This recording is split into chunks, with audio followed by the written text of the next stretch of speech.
Hallelujah. Let us pray po for this lesson. Hallelujah.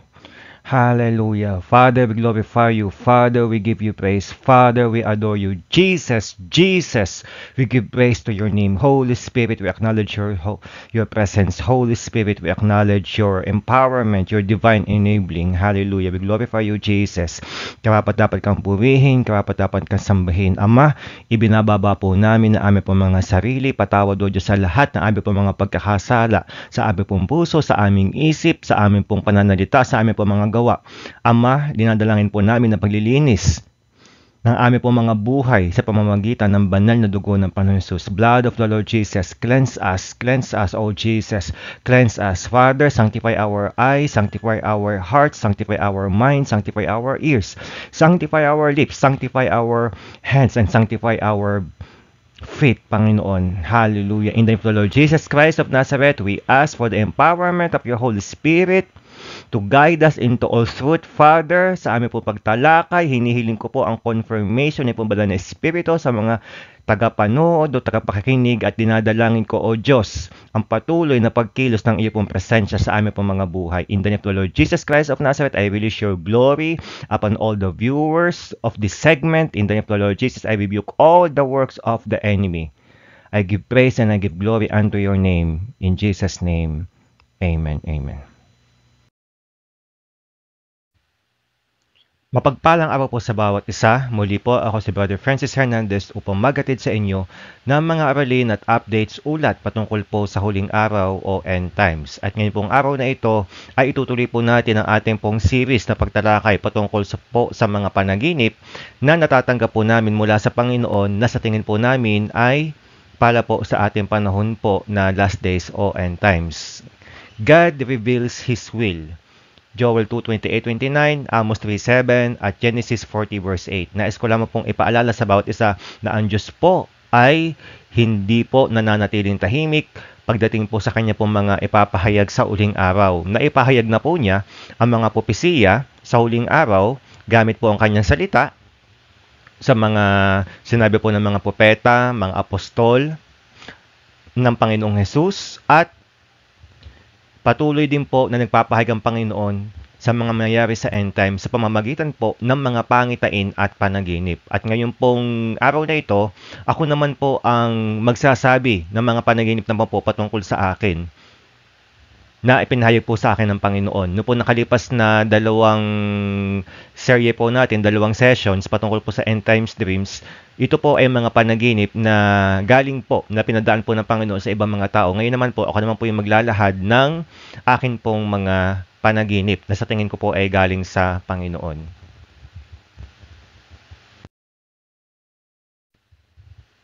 End Times Dreams Part 3. Ito po ay may kinalaman sa The Great Reset, sa The New World Order, sa Russia, Ukraine, France, USA, China, pati po sa iba't iba pang mga bansa na may kinalaman. So ito po ay ipinahiwatig po sa akin ng Panginoon noong isang gabi na kung saan na ipinakita po niya sa akin ang mukha po, ang larawan po ng mga presidente na ito at ang mga mangyayari po sa mga bansa at pati po yung mangyayari na Great Reset.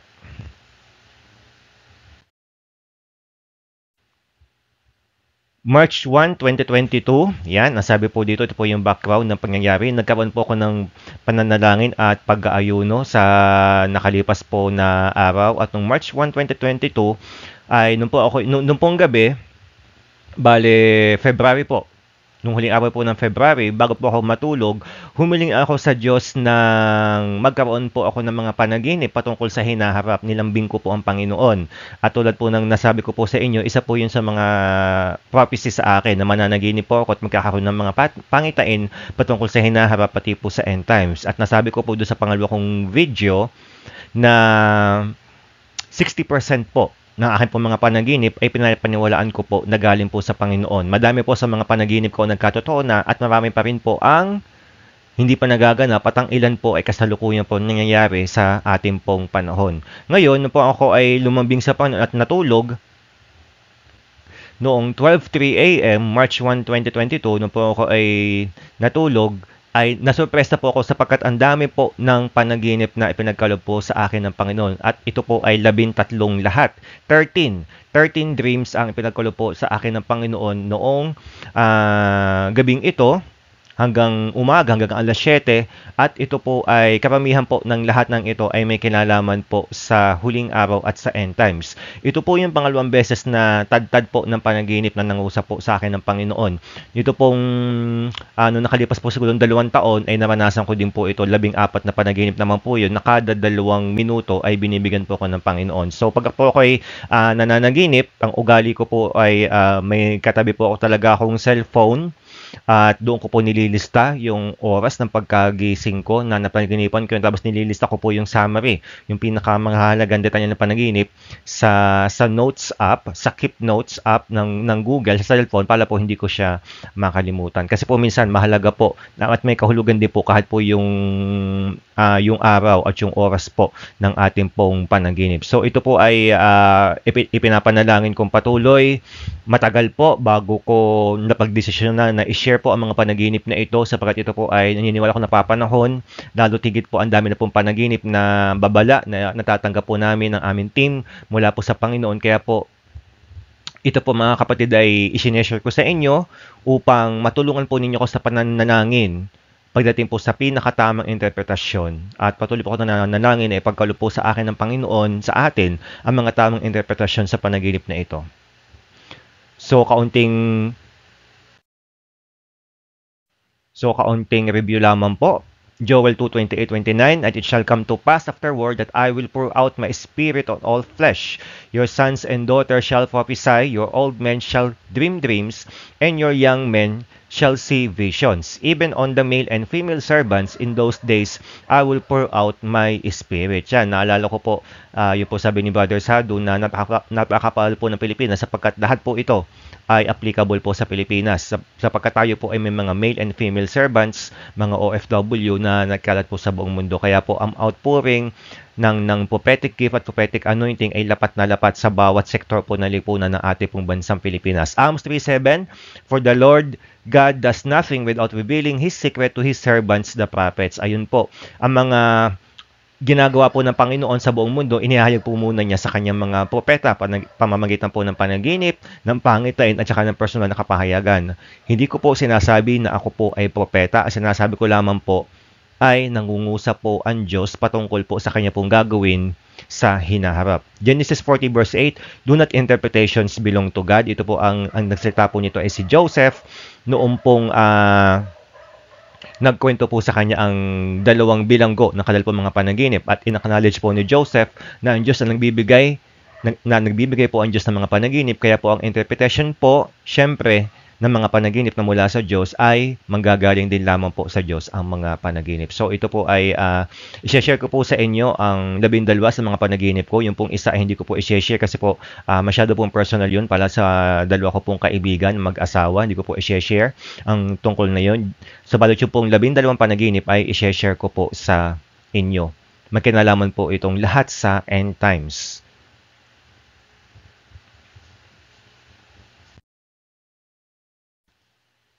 Ang una pong panaginip ay napanaginipan ko po noong 1:20 a.m. March 1 po ito, 2022. Ayun, na kung saan meron po akong kausap na isa pong lalaki, kung hindi ako nagkakamali.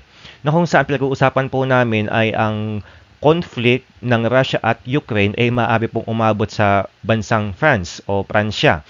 Ngayon, nakatingin po ko doon sa Redmi Smart Band Pro, yung po yung fitness tracker na meron ako dati na nasira na, habang nakatingin po ko doon habang pinapaliwanag ko sa isang lalaki na kung saan insistent po yung aking pagpapaliwanag. Ngayon, ang display po ng aking smart band noon ay kulay itim. Subalit, pagkalipas po ng ilang sandali na pagpapaliwanag ko sa kanya, bigla po siya ang kusang nagliwanag. Ito po, nag-activate po siya yung kanyang screen. So, isa pong posible po na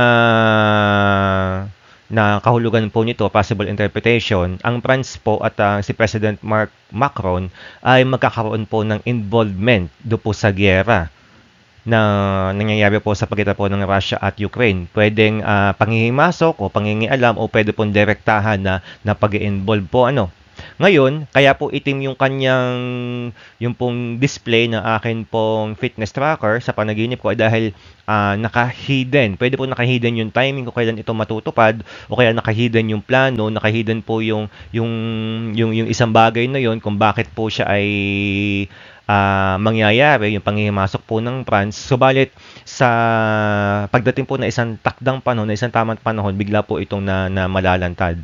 Yung oras, yung timing, kung kailan po ito matutupad o yung dahilan kung bakit po manghihimasok ang France sa digmaan po ng Russia at Ukraine. So, sa mga nakalipas pong panahon, actually, nagkaroon na po ito ng partial fulfillment sapagkat ang France po ay nagkaroon na rin po ng kaugnayan bilang bahagi po ng NATO at EU na sa pagdidesisyon pagdating po sa giyera ng West ng NATO sa involvement po sa giyera po sa Russia. So abangan po natin kung meron pa talaga ito na iba pa na mas mabigat na fulfillment sa hinaharap.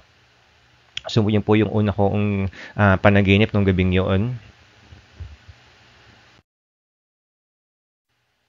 Ang pangalawa pong panaginip ay nangyari po noong 1:30 a.m.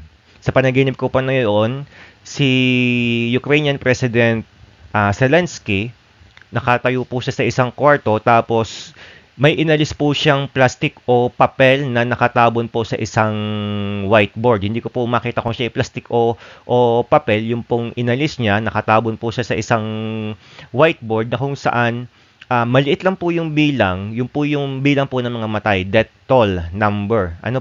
Maliit po yung bilang niya, parang nasa 100 o nasa 10, tapos bigla po siyang naging 100,000. Ayun.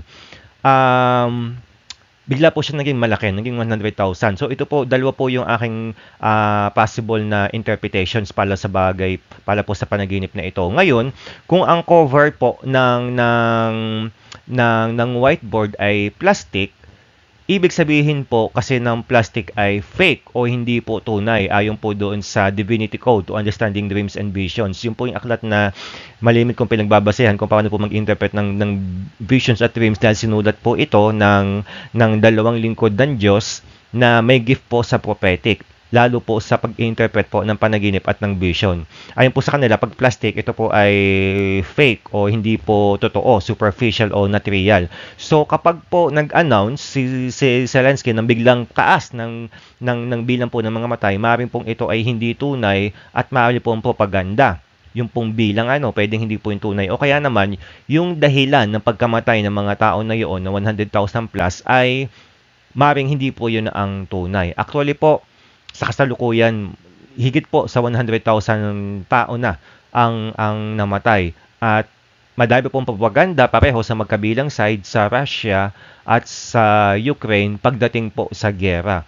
Kailangan po talaga ng discernment, kailangan po talaga ng malalim na pagkaunawa, revelasyon mula po sa Panginoon para malaman po katotohanan. Kasi po, pareho po both sides ay may mga kasinungalingan kung paano po nila pine-present ang balita patungkol po sa giyera. Siyempre, kapag Ukraine ang nagbalita, palalabasin nila na sila ang tama, na sila po yung api, at kapag naman Russia ang nagbalita, ipapalabas din po nila na sila po ay nasa mabuti at nasa katwiran. So, kailangan po dito ng malalim na pagkaunawa. So, yun po yung una ko na interpretation. Ito po ay fake news, yung pong bilang na bigla pong dumaan. Pwedeng yung bilang ay peke o kaya naman po ay yung dahilan ng kanila pong pagkamatay ay peke.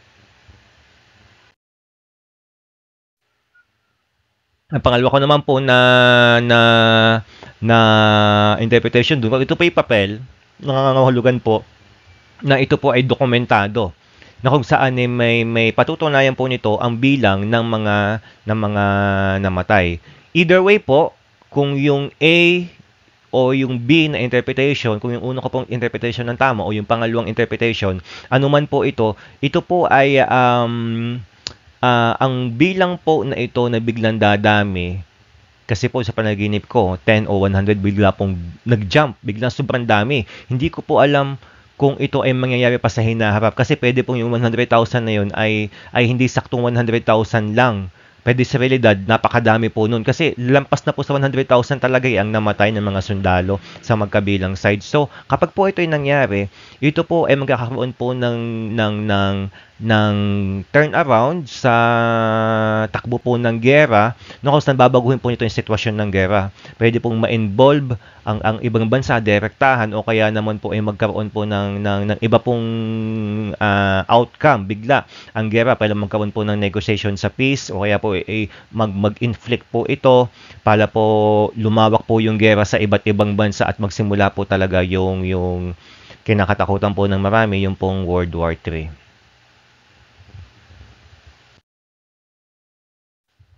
Pangatlo po na panaginip ko, ito po ay 1:34 AM ko po napanaginipan. So, ito po ay sa isang silid po, mahaba po siyang silid. Alam naman po natin yung silid po ng mga matataas na tao kapag po nagmi-meeting ano. So, magandang silid po 'yun, tapos mahaba ang lamesa, maganda po kanilang upuan, makintab po at na parang kahoy, yung magandang kahoy na medyo dark ang kulay, dark brown. Yung po pinagpupulungan. Pero ang nakaupo lang po, tapatan ay si President po ng China, si Xi, at saka po President po ng Russia, si Putin. At wala pong iba na nakaupo doon. Tapos, naka ano po sila, naka-suit, naka-necktie, naka-blazers, naka-Amerikana po, naka-suit, naka-korbata. Tapos, nag-uusap po sila. Tapos, nung pong ang camera, yung pong point of view, yung camera, doon sa panaginip ko ay pumunta po sa ibaba, yung point of view o yung paningin pumunta po sa ibaba. Ay sila po ay walang pantalon, hubad po yung kanilang legs. Hindi ko po alam kung may underwear sila, basta hubad po yung kanila pong pang ibabang kasuotan, wala po silang suot. Tapos nakita ko po yung isa sa kanila ay kumilos, humipo doon po sa leg, sa isa pong hita o binti ng isa. Hindi ko po maalala kung binti, tuhod ba yung hinipo niya. Tapos, doon po sa panaginip ko, ang linaw na yung kanya pong paghipo ay paghingi po ng tulong. So, paghingi po ng tulong. Doon sa sa Bible, alam po natin na nangyari yon, hinawakan po yung heel. Yung heel po ni ni Esau, ang humawak po ay si Jacob bilang tanda po ng pandaraya. So, possibility po yon na isa po sa kanilang dalawang bansa ay mag-traitor sa isa't isa.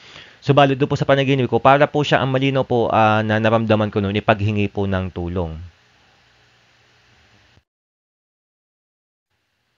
So, ang una ko po na interpretation doon, ang dalawang presidente po ng Russia at China ay mayroon po mga agreements na hindi po alam ng public. Actually, alam po natin sa publiko na mayroon po silang no limits na friendship po, na partnership, in-announce po nila yon. Pero yung hidden, yung sa likod doon, hindi po natin alam kung gaano kalawak yon, yung kanilang agreement na yon. Meron po silang agreement na hindi po alam ng publiko sapagkat sila lang po dalawa yung nakaupo doon. Tapos,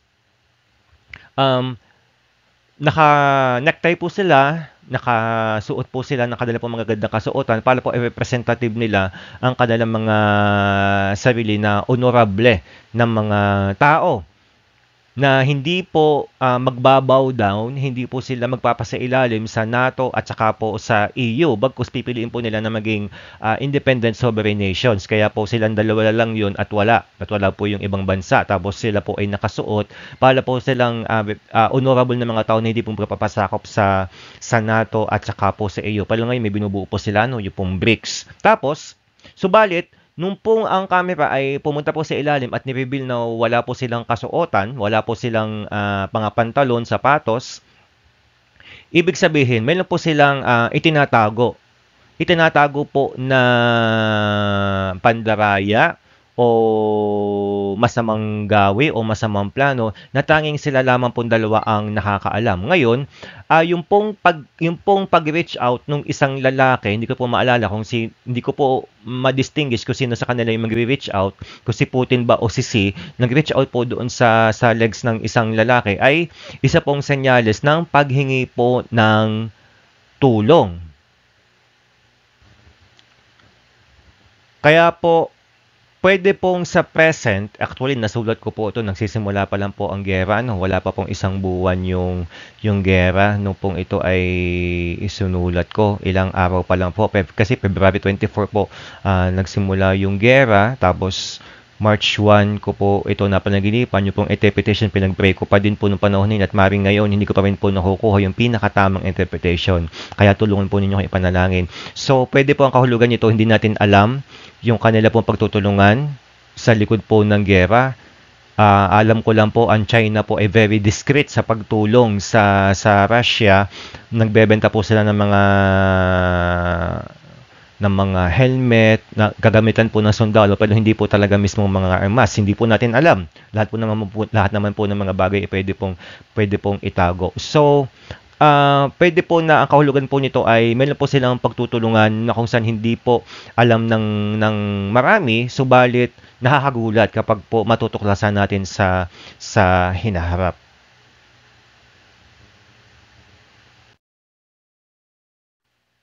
Isa pa po na possible na interpretation, ang nakedness po ay vulnerability o shame, kahihiyan. Yun po yung isa po sa mga interpretation ng nakedness o vulnerability. Alam po natin yun. Doon ko po yung sa aklat nakuha na interpreting visions and dreams, at pati din po doon sa Genesis na kung saan nung nahubaran po si Noah, ito po ay tinuring na kahihiyan. Nung po siya ay nadasing po sa pag-inom po ng katas ng ubas. Ngayon, nakedness ng kanila pong mga legs nung 2 taon na ito ay shame on vulnerability. Ibig sabihin, bagamat sila po ay nakikipaglaban para po sa karangalan ng kanilang bansa, sovereignty, subalit ang tingin po sa kanila ng buong mundo ay sila po ay mapapahiya sa paningin po ng buong mundo, sapagkat ituturing po sila na para pong kaaway. So, ito po yung shame. Ngayon, pwede pong, ang kahulugan din po nila, ang kahulugan din po nito ay sila po ay vulnerable. Alam nila sa kanilang mga sarili, ito po dalawang presidente na ito, na sila ay vulnerable na matalo, dahil nga po, madami pong bansa ang lumalaban sa kanila. O kaya naman po ay ang tingin sa kanila ng buong mundo ay shameful na mga individual dahil po sa kanila pong mga ginagawa. At pwede din po kahulugan nito na alam nila sa kanilang sarili na sila po ay matatalo, subalit sila po ay tinatakpan nila yon at pinagpapatuloy po nila yung kanila pong paglaban para po sa karangalan nila at ng kanila pong mga bansa na hindi po nais na magpasakop sa NATO at saka po sa EU.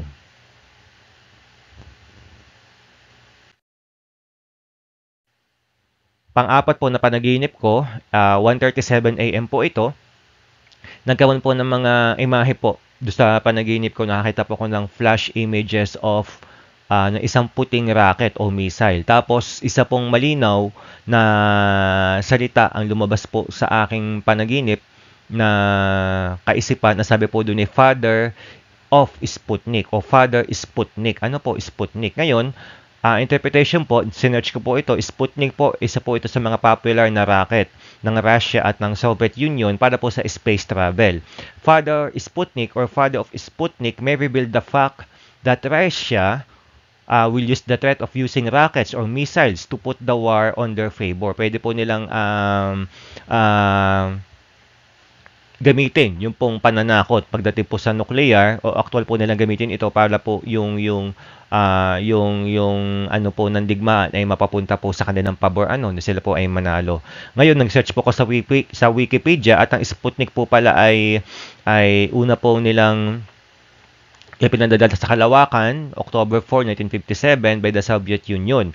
It ran for 3 weeks until its batteries ran out.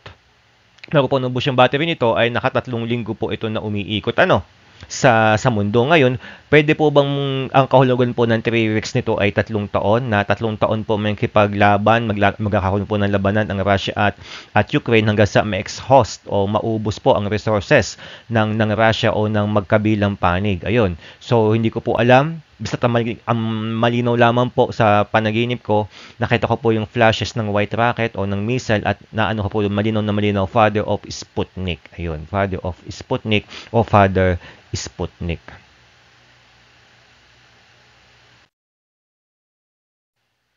Panlima po, na napaginipan ko, 1:40 AM, China. Ito po yung salita na napakalinaw. Ito pong bansang China. Hindi ko po nakita yung kadalang bansa, basta China. Malinaw po yun na very strong impression sa panaginip ko. Na kung saan, ang possible po na interpretation ko dito ay during the present war o after po ng nangyera na ito, mayroon pong panahon na kung saan ang focus po ay magiging mapapapunta lahat sa China. At actually po, ito po ay dahan-dahan na pong natutupad.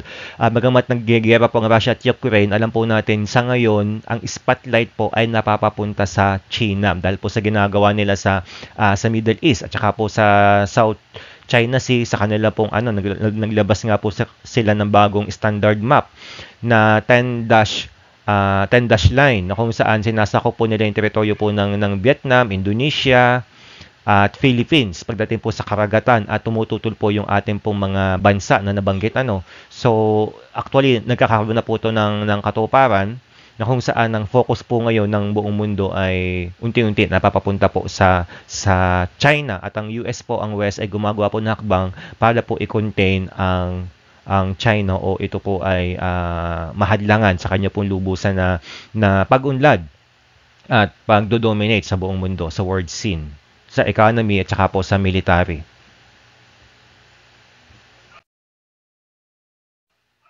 Pang-anim po, ito po ay personal po na panaginip ko patungkol po sa isa ko pong kaibigan na naninirahan po sa Amerika. Siya po ay may initials na D at saka S. Hindi ko po sasabihin kung ano pong kahulugan ng D at S for privacy at saka for protection. Personal po ito, hindi ko po sana ito isasama. Subalit, naisipan ko naman po na isama sapagkat may kinalaman po ito sa end times. Ngayon, doon po sa panaginip ko, ang bansa pong China ay naghahanap sa kanya na pala po siyang tinatrack. At kailangan po niya magtago talaga. Ibig sabihin, serious po yung threat. Ngayon, nakangiti siya. Parang yung nasa profile picture niya, nakangiti pa rin siya, itong lalaking ito. At ang tracker po, doon sa panaginip ko, nakita ko nakasuot sa kanya, tracker po ay suot po niya. So, hindi po ibig sabihin literal na may lang po siyang tracker. Ang kahulugan po ng panaginip nito para sa akin, isa po siya sa mga tao na nakakalam po ng tunay na kwento. Pagdating po sa conflict ng Russia at Ukraine, maging po sa pandemic, yung pong mga nangyayari na kasamaan sa likod po ng mga digmaan nito, pati po sa pandemic. Ngayon, ang katotohanan po na ito, kapag po nalaman ng marami, dahil in-expose po niya actually, pag po ito nalaman ng marami, ay magkakaroon po ng negatibong epekto po sa China at sa iba pang sa iba pa po siguro ng mga promotor ng mga bagay na ito. Ngayon, kailangan po na ma-silence o mapatahimik po ang ganito klase ng impormasyon. Kaya po ito po ay itatrack nila at kailangan po ni DS na siya po ay magtago. Actually po, nung pong ito ay, at hindi lamang po si DS po ay representative ng marami pong tao na ipe-persecute sa pag-alam po sa katotohanan. Actually, nung uno ko po ito sinabi sa kanya, tinawanan lang po ako.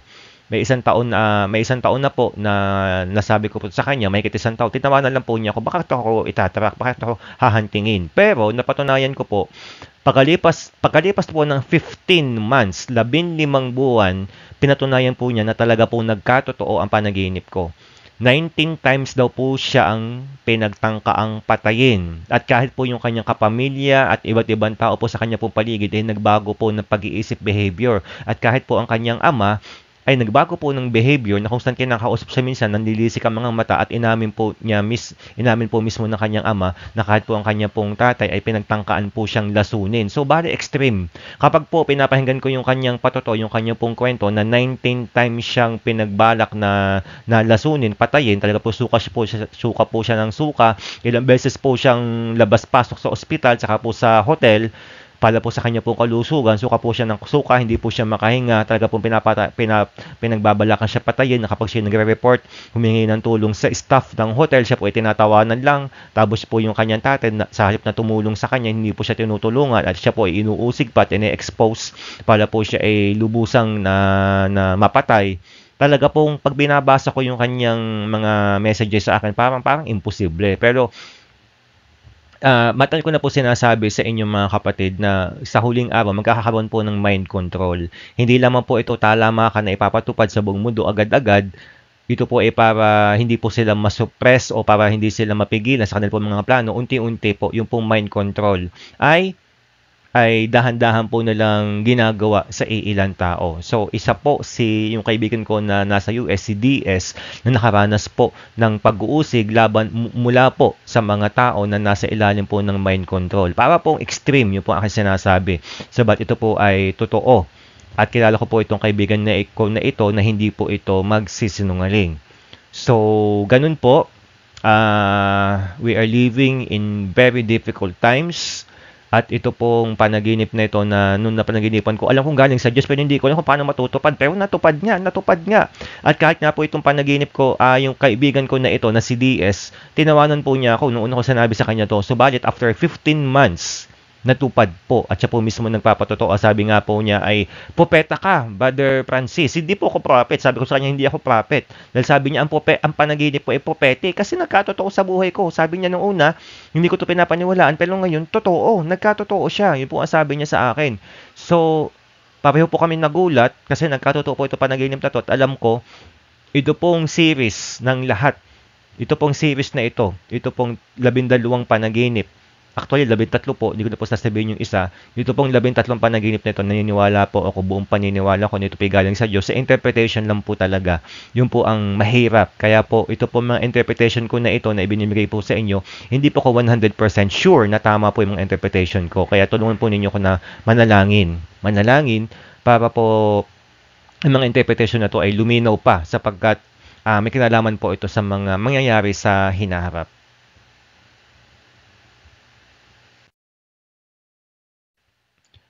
Tapos nagkaroon din po akong panaginip na Crossroads Street, yung pong cross na kalye, ganyan po cross na kalye, na kung saan may isa pong white car na pumunta sa kanan. So baliktad po, baliktad po yung ating camera Pumunta po sa kanan, puting kotse pumunta po sa kanan. Tapos pagkapunta sa kanan, bigla po siyang nawala sa may bandang kalagitnaan po. So pwede po ito mag-represent ng rapture cross. Si Kristo, tapos nung po siya papunta sa kanan, nakalampas lang po siya ng kaunti sa kanan, siya po ay nawala. Hindi po niya natatapos yung buong Ibig sabihin, para po siyang pumapabor po sa mid-trib o sa pre-wrath rapture. Lumapas po sila ng kaunti sa gitna, tapos bigla pong nawala yung puting kotse. Ang dalawa lang po na naisip ko dito ay rapture. At this point of time, ayon po sa pagkakasunod-sunod po ng mga panaginip ko, pwede pong malapit na yung rapture. So, nangyayari na po yung, so, ang isa po sa mga panaginip ko ay yung na nabanggit kanina ay yung mind control. So, kapag po naging talamak po ang mind control, pwedeng hudyat po yun na malapit na maganap ang rapture, o kaya naman wala po itong kinalaman sa chronology sa pagkakasunod-sunod po ng mga panaginip ko ngayon. Dito po sa pagtalakay natin ngayon, pwede po talagang ibig sabihin lang nun yung magkakaroon po ng rapture na malapit na kung saan lalampas po ito sa gitna ng crossroads, lalampas po ito sa pinakagitna na kung saan ibig po sabihin lalampasan po natin yung talagang gitna ng tribulation. 3.5 years po yung gitna, lalampasan po natin yun ng kaunti, tapos saka po mararapture. So, batid naman po ninyo na hindi po talaga ako naniniwala sa pre-trib rapture. Pangalawa pong kahulugan, pwede pong salvation. May harvest of souls po na malaki po ang mangyayari sa point of time na ito na bago po matapos ang 7 years na tribulation, talaga po magkakaroon po ng great harvest of souls. Ito po yung dalawa ko po na nakikita na interpretation dito po sa panaginip na ito.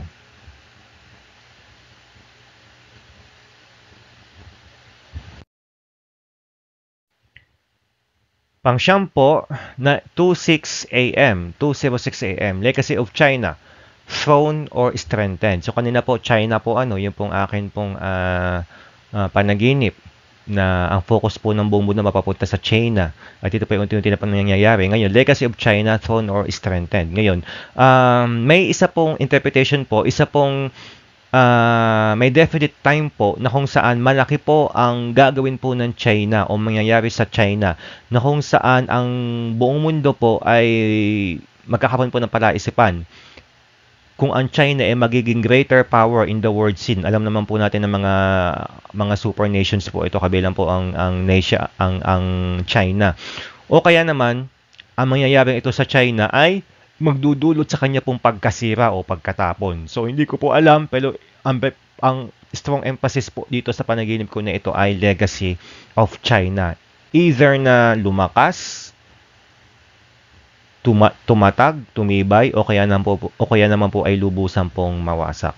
So, yan po yung aking pangsyam na panaginip.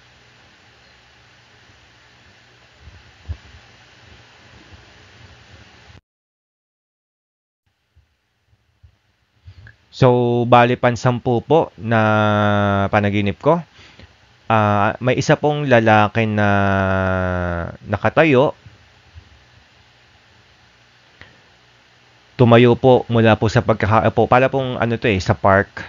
Yung pong alam po natin yung mga upuan po sa park na kahoy na may mga para pong hindi naman po kawayan pero yung may mga guang-guang. Medyo mahaba na kaya pong upuan ng mga 3 na tao. Tumayo pa siya doon at umalis. Ngayon, para po siya naka-suit, naka-korbata, naka-blazers. Tapos, ang point of view po ay nasa likod niya. Nasa likod po yung camera niya. Nasa likod po niya yung camera, so hindi ko po kita yung mukha. Tapos, ang sky po ay, habang po siya ay nakaupo doon, tapos tumayo, ang sky po ay madami pong mga kidlat.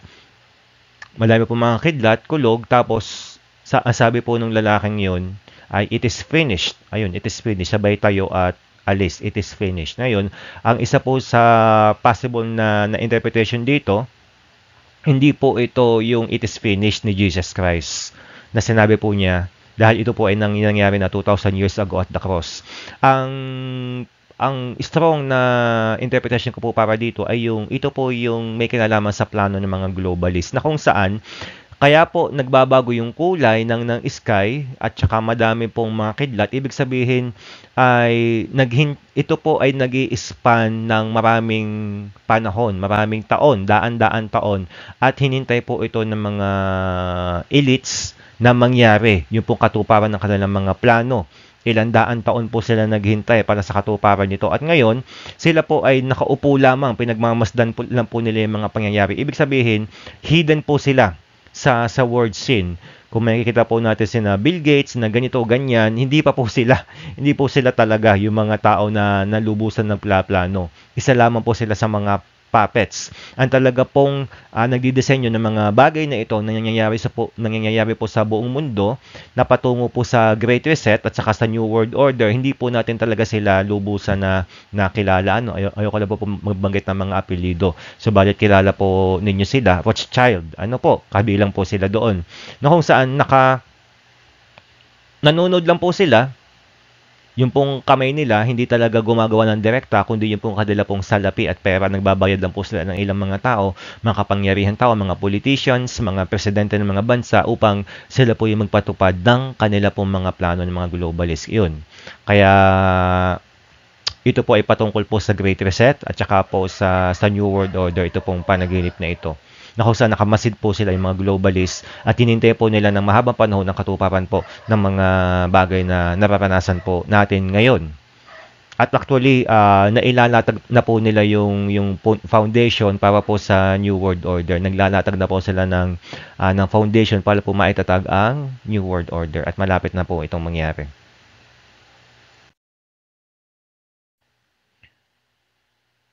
Pang-11 ko po panaginip, 2:13 AM. Ito po ay buildings and roads. Nakita ko po sa panaginip yung mga building, gusali, matataas na gusali, tsaka po yung mga kalsada. Tapos, bigla po, nawasak yun. Bigla po, nawasak, wash out. Tapos, bigla, naitatag naman. Tapos, may isa pong pangungusap na umano sa isipan ko, na impress. Ang sabi po as if nothing happened, na parang walang nangyari. Ibig sabihin yung pong pagkawasak niya, parang walang nangyari, tapos kasi natayo ulit yung mga gusali at yung mga gusali at saka po yung mga daan natayo ulit. Ngayon, dalawa po yung possible na interpretations ko dito. Maybe the Great Reset, ang mga buildings po at yung roads sa kasalukuyan ay yun po yung progress po, economical and political progress po ng lahat ng mga bansa, kung saan ay mawawasak, masisira para po magkaroon po ng New World Order na pangungunahan po ng mga globalist at saka po ng Antichrist. Pwede rin na ito po yung millennial reign of Christ. Hindi ko po maano yung sa damdamin ko kung negative o positive ang naramdaman ko po dito eh. Pwede din po na millennial reign of Christ, possibility din po ito. Subat ito po ay matagal-tagal pa po bago mangyari. Ang millennial reign of Christ po ay after po yun ng second coming ni Jesus. Ayun, na kung saan i-establish po niya muli ang lahat ng bagay na matuwid at siya po ang maghahari dito po sa ating pong mundo. So, either po ng pangalawa, pero para pong mas ano po yung letter A na yung pong Great Reset, para pong iyon ang mas na interpretation po dito. Kasi po, 13 panaginip po ito, para po nakafocus lahat sa kasamaan ng tao eh. Kasi po 13, para po mas nakafocus po sa tao ang mga majority po ng mga panaginip ko na sa gabing ito ng madaling araw na ito ng March 1, 2022.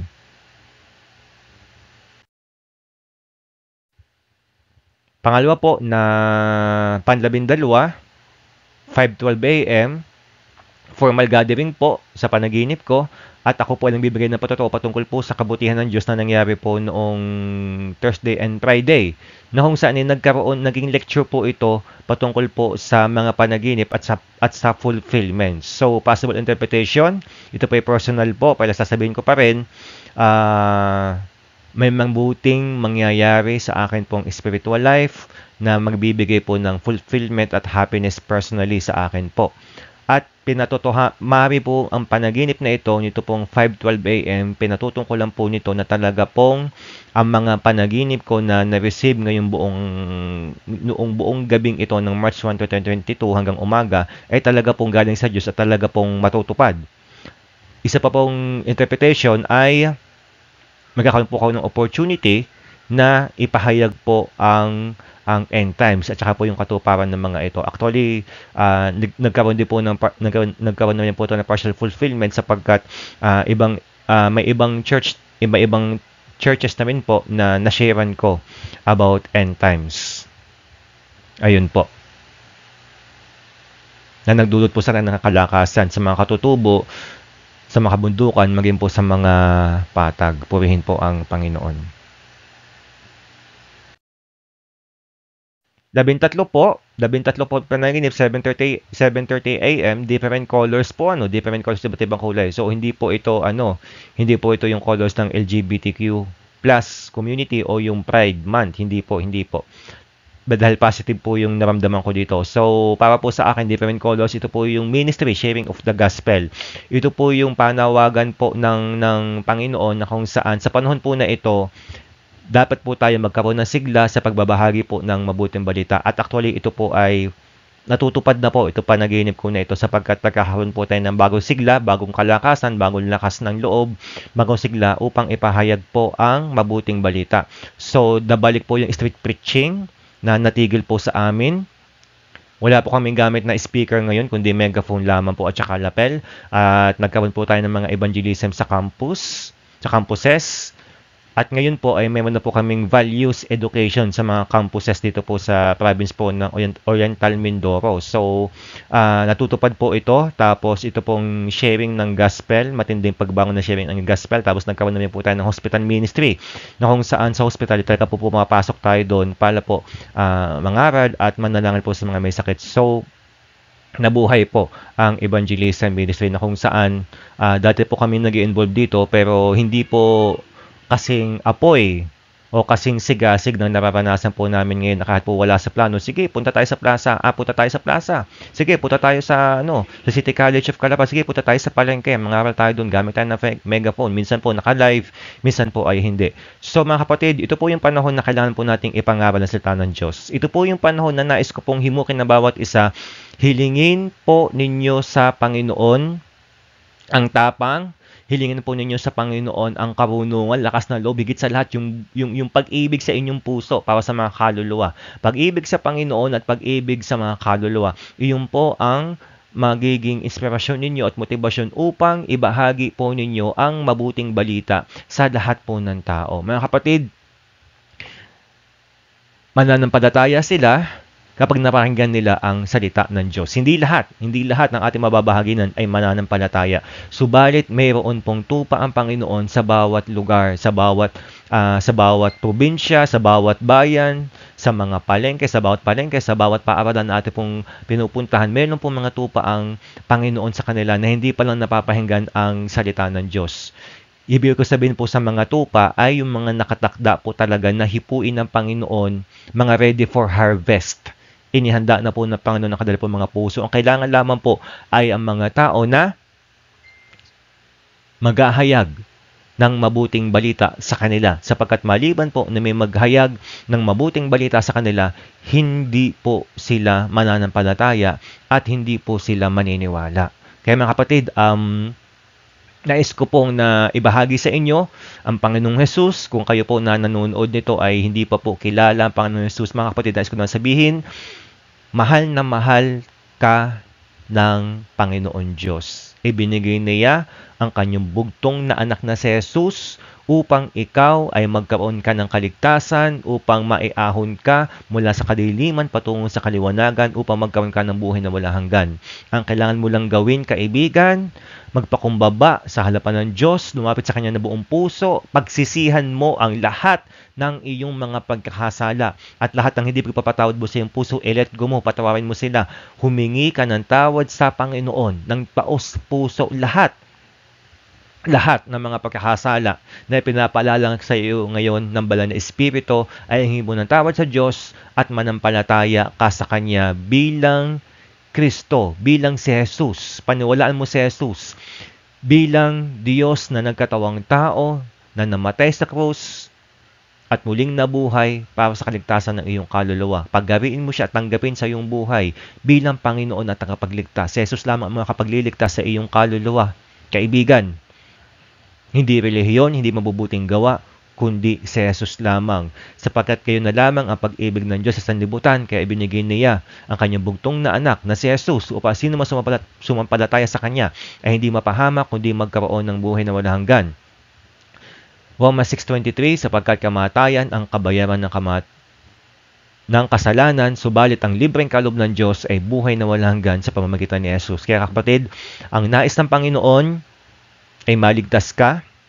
Ang nais ng Panginoon makasama ka niya sa buhay na walang hanggan. Kaya ang kailangan mong gawin, magpakumbaba ka.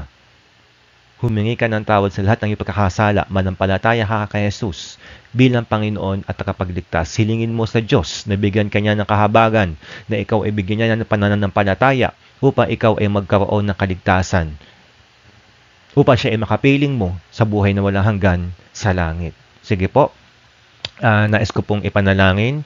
Sa sino man po na hindi pa po nananampalataya sa Panginoong Jesus na nanonood po ng video na ito, ang akin pong dalangin, masumpungan mo ang Panginoon. Ang akin pong dalangin, makilala mo ang Panginoon. Ang akin pong dalangin, maranasan mo ang pag-ibig ng Panginoon sa iyong buhay, na handa kang pagpalain, handa kang iligtas, at handa kang akayin sa kabanalan upang maranasan mo ang buhay na ganap at kasiyasiya. Hallelujah. Tayo po ay pumikit. Aking Diyos, aking Ama, sa banal na pangalan ni Jesus, itinataas ko po sa iyo, Panginoon, ang buhay po ng mga nakikinig. Sa banal na pangalan ni Jesus, in the name of the Lord Jesus Christ of Nazareth, I entrust to you these people. Hallelujah. Kahabagan mo po sila, Panginoon, at ang iyo pong pag-ibig ang maranasan nila sa kanila pong mga buhay. Kaibigan, ulitin mo itong sasabihin ko mula sa iyong puso. Panginoon Diyos, na makapangyarihan sa lahat, na may lalalang ng langit at lupa, nagpapakumbaba po ako sa inyong harapan. Inaamin ko po na hindi ko kayang iligtas ang aking sarili. Patawarin po ninyo ako sa lahat ng aking pagkakasala. Linisin po ninyo ako sa lahat ng aking kamamahan simula pa sa pagkabata. Pinapatawad ko din po ang lahat ang nagkasala sa akin. Nananampalataya po ako na si Jesus ay namatay sa krus at muling nabuhay upang iligtas ako sa aking mga kasalanan. Tinatanggap ko po si Jesus bilang Panginoon at kapagligtas ng aking buhay. Marami po salamat sa buhay na wala hanggan. Amen. Amen. Ngayon naman po, mga kapatid, Kung ikaw nais mo na magbahagi ng salita ng Diyos, maging street preacher, o kung ikaw isang estudyante na nais mo mangaral sa mga kaklase sabalit natatakot ka, sabalit ikaw ay nababalisa o nababahala, nais ko na ipanalangin ka at hilingin natin sa Panginoon ang katapangan, ang kababaang loob at ang puso ng pagsunod. Hallelujah. Higit sa lahat ang pag-ibig sa Diyos at pag-ibig sa kapwa. Sige po. Kapatid, ipatong mo ang iyong kamay sa iyong dibdib in the name of the Lord Jesus Christ of Nazareth. Tikalasakalashi. Ang taong ito na nagnanais na sumunod sa inyong panawagan na mangaral, O Diyos, sa banal na pangalan ni Jesus, cleanse his heart, Father. Cleanse the mind and the heart.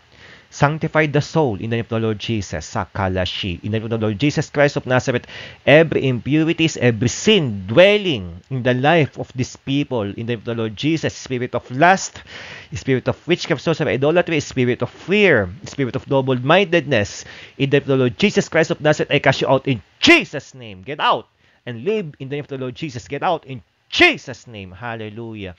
And impart the spirit of fire, the holy fire of the Lord, flow in Jesus' name and give him courage.